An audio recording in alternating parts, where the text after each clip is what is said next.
What's up, everyone? Welcome back to another episode of the ARC Podcast. I'm your host, Brandon Zachary. If you're new tuning in, thank you for joining. This is the Athletes Resilience Center podcast, where we talk all things mental performance in sports. On this week's episode, we have on special guest Drew Hopper. This is the second time Drew has come on the podcast. On this episode, he updates us about his mental performance coaching journey. He talks about working with athletes in golf and other sports. He talks about being a father and coaching his sons in golf specifically. He talks about his BRAVR technique and goes into what each of those letters stand for within that BRAVR term, and goes over all the other mental performance things that he's kind of discovered along the way through his mental performance coaching journey. This is a great episode. I hope you guys enjoy.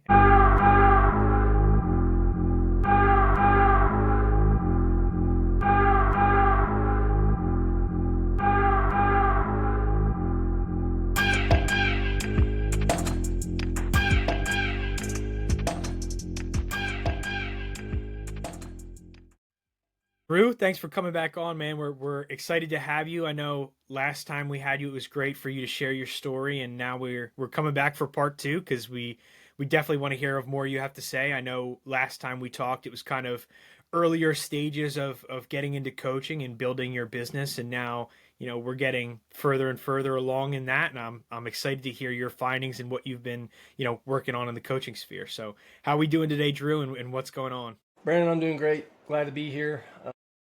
And it's been a heck of a year. It's been a heck of a ride.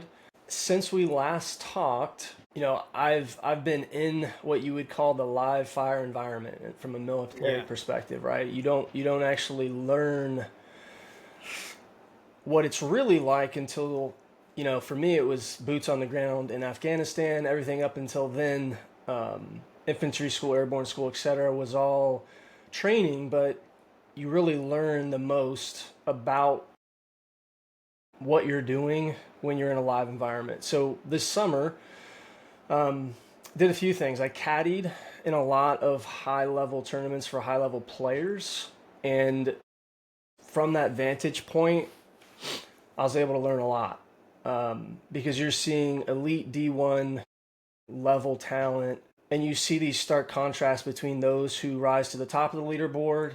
And even in this one particular individual, 1 week he was in the final pairing and shot at a 7 under par.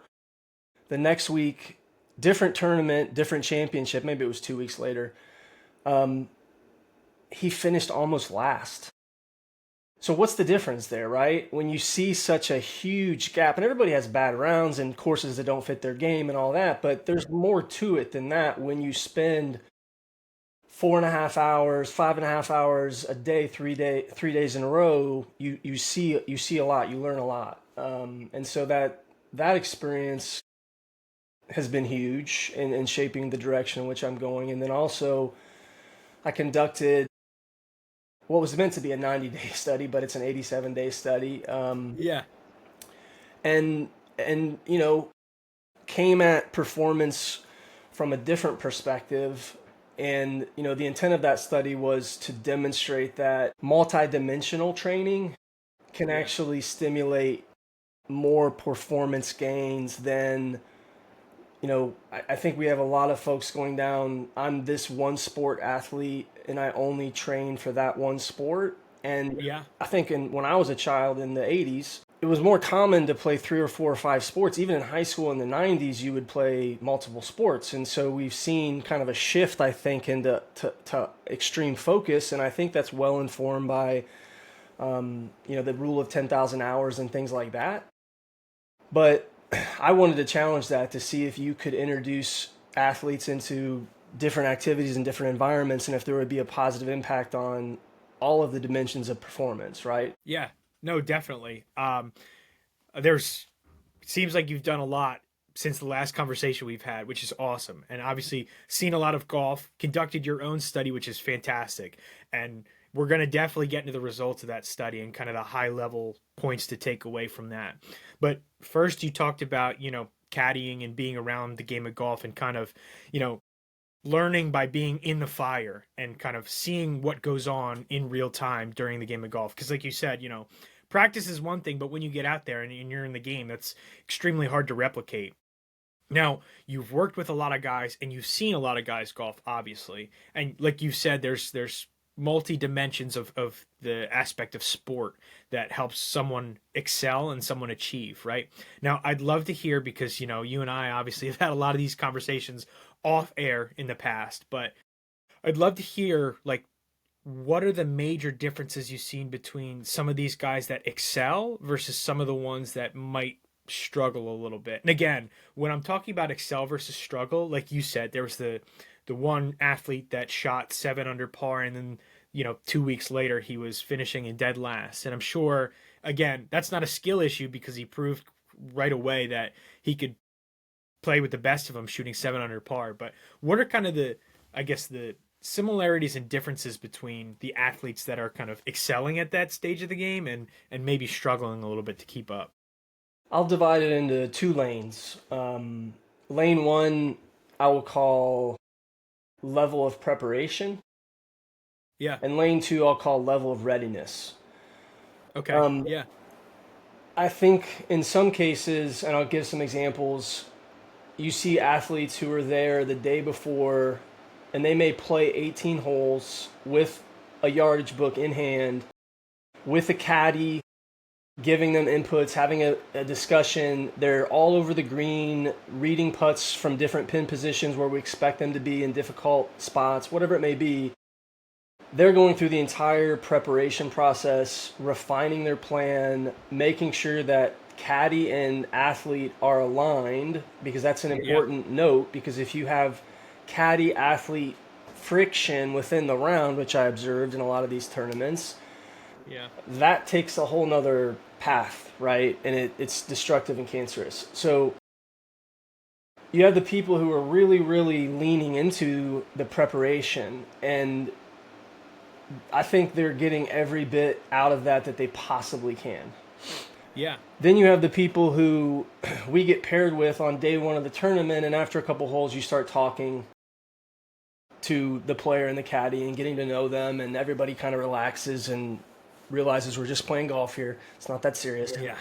Yeah. And they're like, yeah, we were in California last night and flew in this morning, and we're just now seeing the course for the first time, and they may do good for a few holes, but then there's a couple holes where you kind of needed to play them, or you should have, or you might have benefited from playing them ahead of time, walking them ahead of time even, and they didn't, and so they literally, predictably pay the price. Right? Yep. So those are kind of the extremes on that lane as an example. Go ahead. Yeah.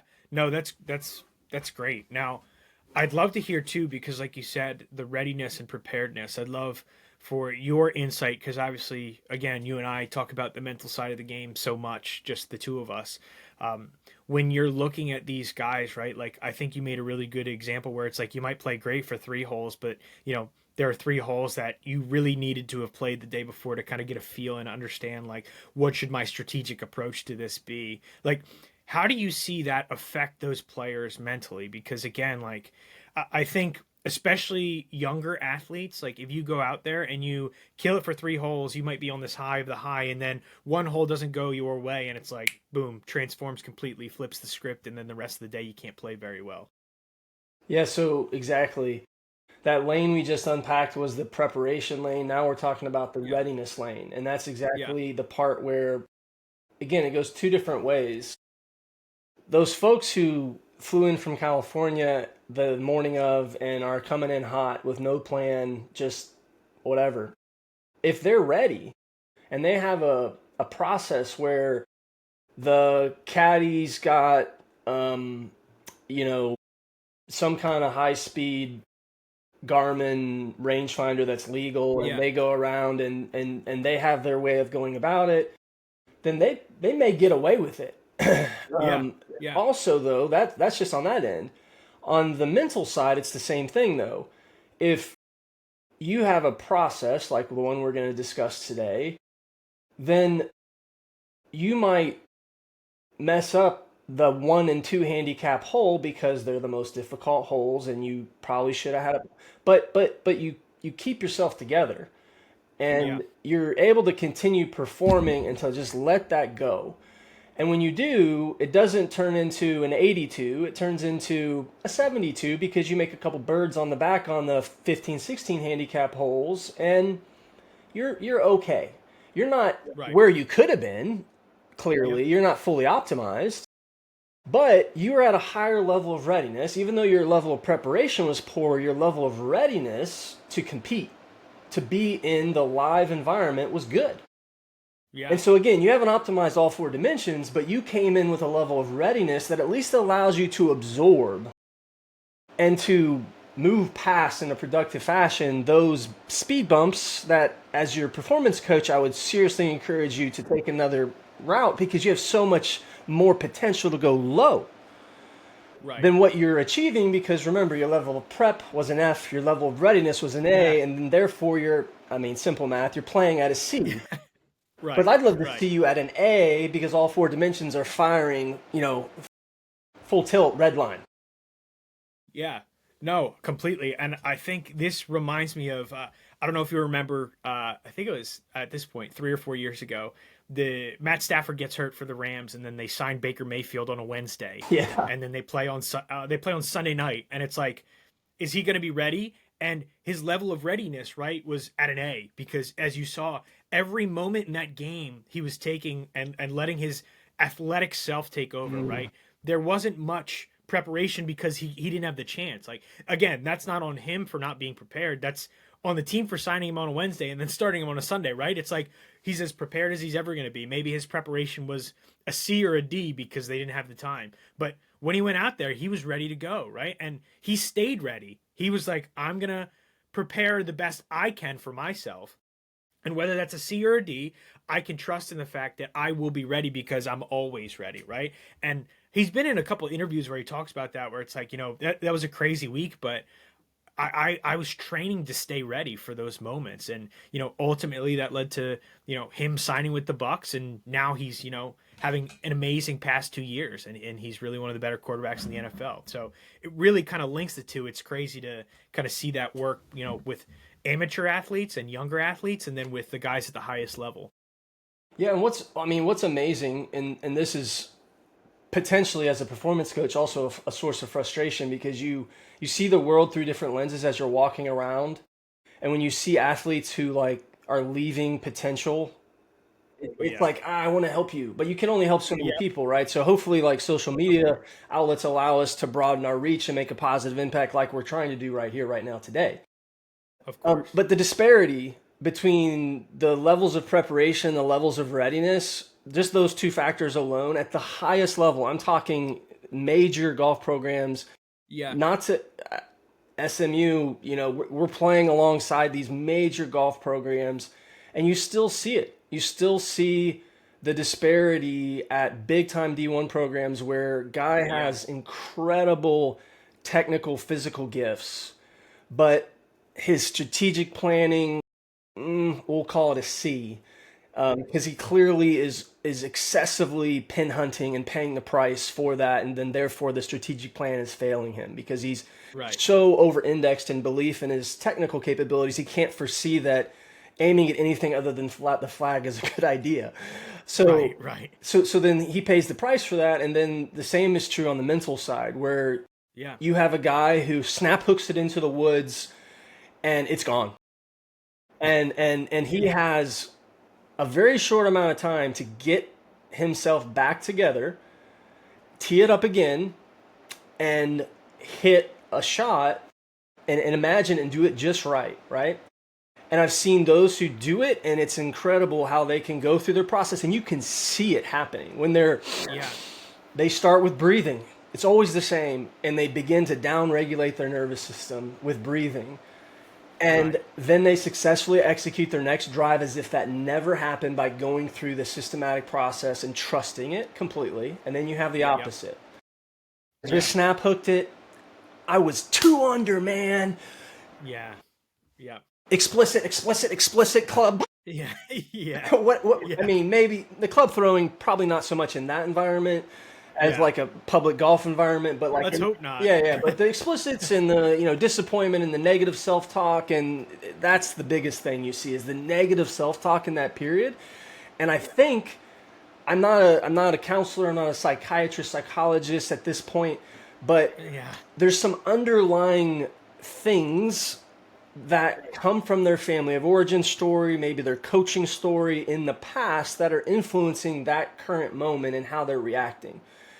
And that reaction doesn't serve their highest good, and it actually then carries on for the rest of the hole, several holes, and they're shooting themselves out of the tournament because they don't know how to down regulate their nervous system, get back to their best. And what's about 30 seconds in that moment, because you just hit it OB, you got to get it together pretty quick and execute at your highest level. Some people can do that, they have a way, others not so much.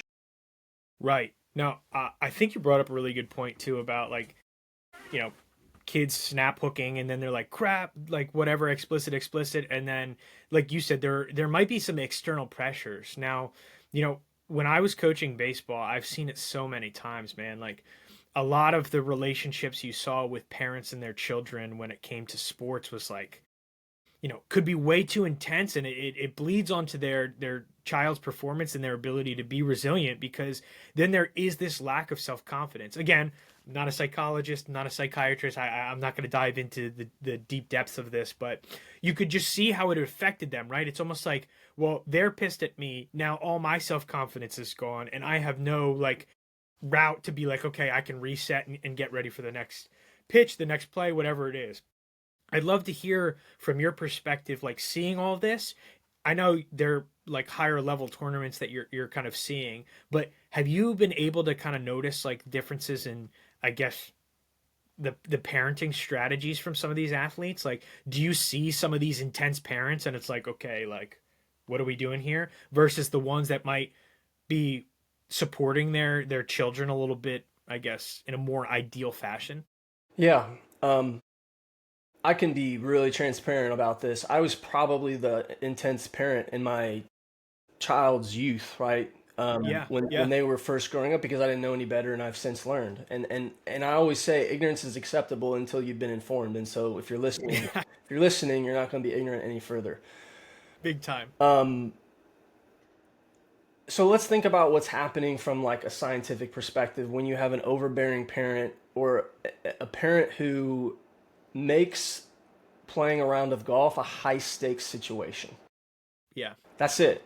You don't have to get any Yeah. more complicated than that. Right. If it's a high stakes situation for the athlete, inherently there's an undercurrent. And if they feel unsafe, then they're going to lose access to their prefrontal cortex. And when they do that, there's a cortisol surge. When they do that, their motor skills diminish by 35%. And I don't have to go any further because we already know where this is going. So if you're a parent and you have children who are athletes, or you're a coach and you're coaching athletes, you really do have to consider how the athlete is perceiving the environment. Is it a safe environment where they can be free to play and be an athlete and make mistakes and recover from those mistakes in a healthy, positive way in which they learn, they evolve? Or is it such a high stakes environment that they're unable to reach their full potential because they're constantly living in what we would call a flooded state, a triggered state, pick your phrasing. That's real. And I think you and I would say we want our athletes to be free completely to play, because just like in what's college football season right now, there's poor discipline flags and those are unacceptable. And then there's the athlete is playing and they're making a play on the ball and something happened. But they were making an athletic play and it's going 100 miles an hour, penalty. The coach is never going to say a word about that penalty. They're going to focus on the lack of discipline penalties and the root cause of that. It's the same way with the athlete. Let them play. Let them be free. And then we can avoid the negative cycle. But then there's also the part of building a more positive cycle, right? Which is called neural pruning. You want to, kill the old pattern, build the new pattern. Right. No, and listen, there's no better way to lose or underperform than to try to play in order not to lose, if that makes sense. Like if you have that fear of losing, or you have that fear of I'm going to get yelled at, you have that fear of, I'm going to hear about this one after the game if I make this mistake, like there's no way you can play free because there's so many thoughts that are rushing through your head. And I think I, battle with this even coming into fatherhood shortly, like Yeah, trying to understand in my head about like how I want to, coach and lead my son potentially in the future. And it's like, I've had some really good examples and I've had some not so good examples. I was fortunate enough where my dad coached me for many years, and I feel like we had a great relationship, and I never felt that level of pressure on the field, right? Like there was never, I don't know, there was never a fear for me of getting yelled at or screamed at, or that I wasn't good enough, I guess.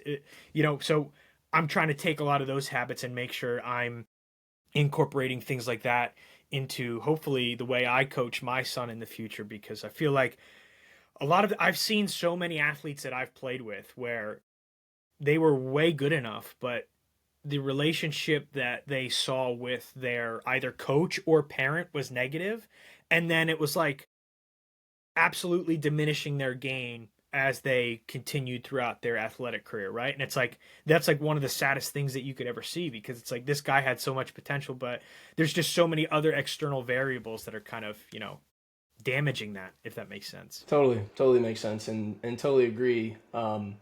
Shout out to my high school wrestling coach Mark Silvers and my college wrestling coach Coach Simpson, Randy Simpson, Olympian Randy Simpson. They used to, both of them would say the same thing just a little bit differently, but it was the message you just mentioned.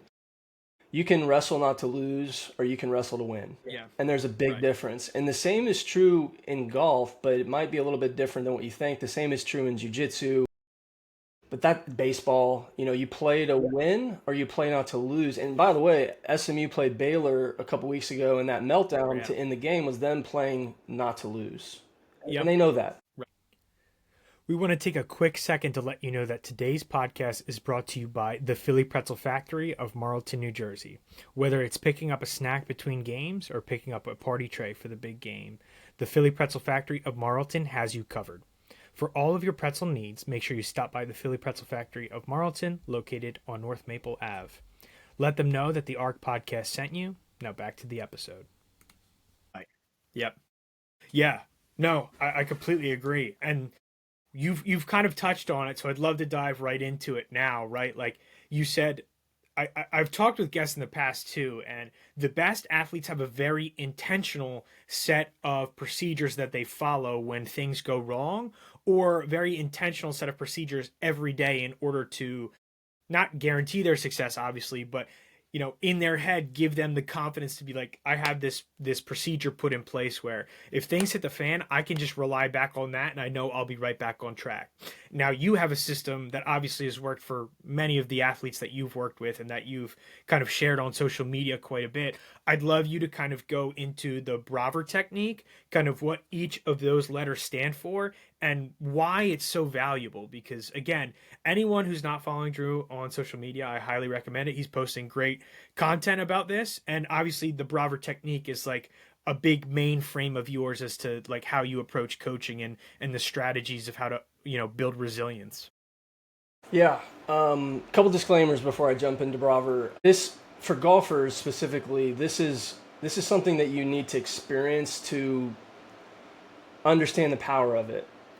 In the podcast I dropped this morning at 7:30, I talked about how buying a driver, it's $6.99. It's on the shelf at Dick's Sporting Goods. You can tangibly see that, and you have the hope in your mind that it'll help you hit it longer and straighter. And so it's like a real clear transaction that's happening. Whereas with mental game, it's not something you can see, and most people think it's like, if I'm not having a problem, why do I need it? I would challenge that and say, yes, it can help you avoid or get out of negative scenarios, but it actually stands to also elevate your level of play and at a higher frequency. So if you think I don't have mental game problems, that's half of the equation. The other half is, do you want the upside that comes with superior mental game as an athlete that allows you to unlock part of yourself that you don't even know exists? Yeah. Yeah. No, I will say I just had this conversation with Matt recently. It's really funny that you just brought it up. We have been talking with specific athletes, and they'll say, like, well, I'll incorporate some of this, like the mental performance side of the game when the season starts. And it was like, no, no, no. That's too late Yeah, because, like you said, you might think that your the mental side of your game is dialed in, but the second you face struggle and you go look for that, you're already at a point where I haven't built the systems that kind of bulletproof my performance in the season. So it's things that you need to practice before any of the shit hits the fan, because you need all of that base foundation in order to be able to build and have that resilience moving forward. Matt and I literally, it's funny you said that. Matt and I literally just talked about this because it's like, I understand the thought process because that's very logical. It's like, well, why wouldn't I just utilize it when I totally, need it? totally. But that's not how it works. It's like anything. It's like it's like a pitcher being like, well, when the season comes, I'll throw 90. It's like, whoa, whoa, whoa, you throw 82 right now. How can you just say I'm going to go throw 90 in the season, right? It's like there has to be a set of processes put in place, or else none of that's going to be achievable come season time. Absolutely. Perfectly said. All right, well, let's jump into BRAVR. Yeah, let's do it. So we're going to keep it really simple, really high level. I also am going to say Yeah, that this is customized for every athlete. The framework is the same, but how they implement it varies. And that's intentional because our minds, our brains, we're personal, right? B means baseline, and we deploy breathing to support this step. And baseline is to downregulate your nervous system, right? When your nervous system is in fight or flight, the brain, certain parts of your brain literally go offline. Your old brain takes over, which is notoriously terrible at making decisions because it's only trying to help you stay alive. It's not trying to help you yeah, perform. So we want to avoid upregulating our nervous system. So we're intentionally doing something like box breathing, which is what the Navy SEALs use. It's 4 in, hold for 4, 4 out, hold for 4. Repeat. That's it, right? You're stimulating your vagus nerve. You're down regulating that nervous system. Huberman, just a couple weeks ago, posted another version of that, which is a very deep inhale. And then when you get to the end of that inhale, one more sharp inhale for an overfill, if you will, and then a slow extended exhale. And you actually will hear dogs do this yeah, naturally, which yep. is incredible, that they just inherently know how to, relax themselves. So that's the intent of B baseline, downregulate the nervous system, avoid the fight or flight, all the cascade of hormones and negative things that happen to your brain as a result of that. The R is for reset. And so what we're doing here, I'll give a golf example. Athlete hits a bad shot, they're out of position. I've seen athletes who get out of position and they just roll with it and they're good, they accept it. That's not normal. I'd say that more golfers resist a bad shot than accept a bad shot. And if they're resisting it, then they're going down this path of negativity. And so we really want to accept where we are. And again, now we're going to transition into grounding techniques and being present. Because we don't want to think about what happens is you hit a bad shot and the athlete might, as an example, immediately go, I'm going to bogey this. Yep. And they're Yep. like a fortune teller. They're like telling us what's going to happen before it's happened. And so then when you Right. do that, you're giving your mind an input. Okay, you want a bogey? I'll give you a bogey. No, don't do it. Stop. So we want them to anchor in the now, and by listening to the birds chirp, feeling the sun on their skin, take a drink of coffee, a drink of Gatorade, whatever it is you're doing, but use all of your senses in that moment because now you're present. And if you're Yeah. present, Yeah. you're not telling yourself bogey or whatever thing you're doing Yeah. that isn't productive. All right, next is A for affirm. All right. And so we've moved past, we've downregulated our nervous system, we've accepted our circumstances, we're present in the now. Now we're going to begin to transition into productivity, which is with an affirmation. Affirmations are about really programming your subconscious mind for peak performance. These are position specific I am statements that reinforce your performance identity. So, what do I mean by position specific? Well, if I just hit a shot from 140 yards and I flared it right at the green, and I'm going through this process, I'm going to start telling myself that I'm a world class chipper of the ball and that I get this up and down 100% of the time. And I'm going to use the Goggins cookie jar technique and remember when I did it last or when I did it Yeah. best and feed that to myself via an affirmation. Another way this might show up position specific is you're hitting your tee shot. And you're going to then tell yourself a totally different story. Remember a different shot that you hit it exactly how you wanted to. So it's an authentic affirmation. It's not fake. You're remembering when you actually have done this. And everybody who's played golf has hit good shots. Yep. Everybody. So Yep. this is about those empowering I am statements that really elevate you to the peak performance level you want to. The next step is V for visualize. I use baseball in all my metaphors because baseball players are truly amazing athletes in that they have to react in a split second to a 90 plus mile an hour fastball coming in, high and inside, whatever, right? We want to engage that same part of the mind in golf, but it's a static ball. And so we have to go about it differently than baseball, which is pure reactionary. We want to get to that same reactionary place, but to get there, we have to sort of give ourselves the right inputs that create that output. And so in this case, an example would be a golfer standing behind their shot. Again, I'll use a 140-yard shot, and they want to hit to a back right pin position, but leave it short left. They're going to start it on the middle of the green and hit just a baby cut so it comes up 10 feet short and left. That's what they're trying to accomplish. Well, they're going to stand behind their ball, and they're going to see that in real time, as if it's a movie that they're watching the ball take off and do its entire deal until it stops exactly where you want it to be. Again, you're watching a movie in real time.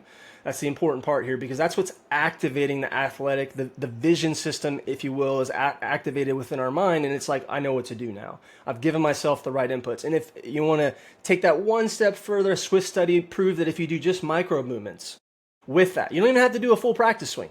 Yeah. If you're just doing micro movements while you're visualizing, 20% plus more effective in activating that athletic mind. Our last step is R for ready. This is when you lock in for performance completely. It's full commitment, full execution mode. And a cherry on your sundae is if your ready word or phrase evokes a positive emotional response, that's even better. And so I'll give you two examples of this real quick, and then I'll hand the mic back to you. For me, I worked with a sports psychologist in college for college wrestling, and for me, my word was finish. Now, I didn't have BRAVR at the time, so that was all I was thinking about. I didn't have all this other stuff. But I took that and I sort of modified it for golf. And for me, my ready phrase is balance finish because I'm reverse engineering where I want to get to, and that's a balance finish position. And even if it's a chip, a putt, a full driver swing, it's the same thought. And that's what does it for me personally. But I have other athletes, particularly in this example, it's a 13-year-old, pretty good golfer, really good golfer actually. But he thinks of the name of his beloved pet. And that just fills him with security, love, affirmation, and he plays his best. And all he's thinking about, I'll just use a fictitious name, is Fluffy. And but that's what works. And at the end of the day, performance coaching is about finding what works for the athlete and implementing that, right? And kind of test that. If it works, great, we stick with it. If it doesn't, let's try something else. No, I love that. I mean, the BRAVR technique is like when you and I had talked about it and you kind of showcased to me, it was like, I mean, this is all perfect. It all makes sense. And it's like a dialed checklist almost for athletes where it's like, let's hit all of these things in order to get back to where I need to be. And again, like if you have that process put in place, you're already head and shoulders above the next guy because I can tell you right now, obviously playing a lot of sports growing up and I'm sure now you seeing a lot of golfers to this day, a lot of guys are not implementing that in their game, right? And it's like having a system that works like that is crucial. It's the most important. Now, I'd love to hear because obviously there are a lot of steps to the BRAVR technique. Not a lot of steps, but obviously there are the 5 steps to the BRAVR technique.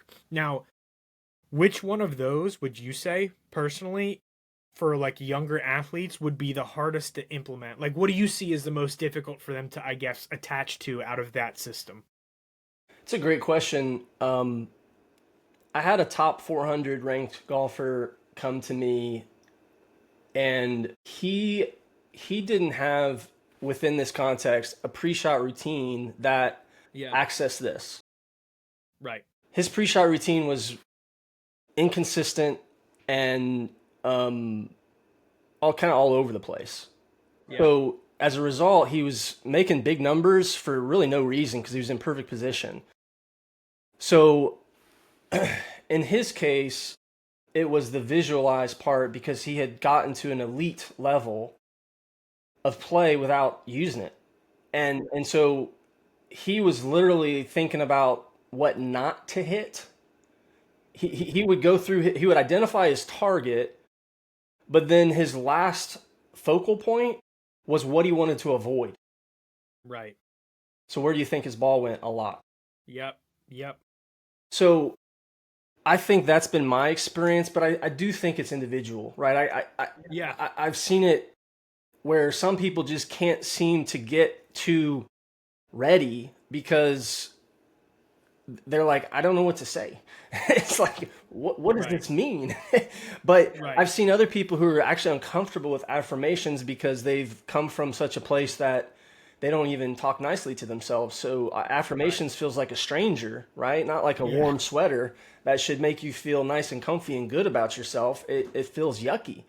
And they're like, man, that's not something I'll do. Okay. Right. And then you hear that same person, you hear that same person when they're the ones in the flooded state, but they really are channeling some other voice and berating themselves. And then you go to them at the end of the round and you say, do you remember what you said to yourself on hole 4 when you made that triple and you 3-putted? Do you remember what you said to yourself? No. What did I say? And then you tell them, they're like, I didn't say that. Witness, and their playing partners are like, yeah, bro, you did actually. And it's like weird to do that to an athlete, but they're coming off 4.5-hour round with you and they're not feeling good about themselves in that moment. They're probably pretty pissed off, but man, it's like sometimes real-time feedback is the most valuable feedback because you just came from the theater of war and you took one to the shoulder and you're bleeding out a little bit and you're like, I'm alive, but man, I'm hurting. Well, let's get that fixed and then let's avoid the bullets next time. How about that? Yeah, definitely. No, definitely.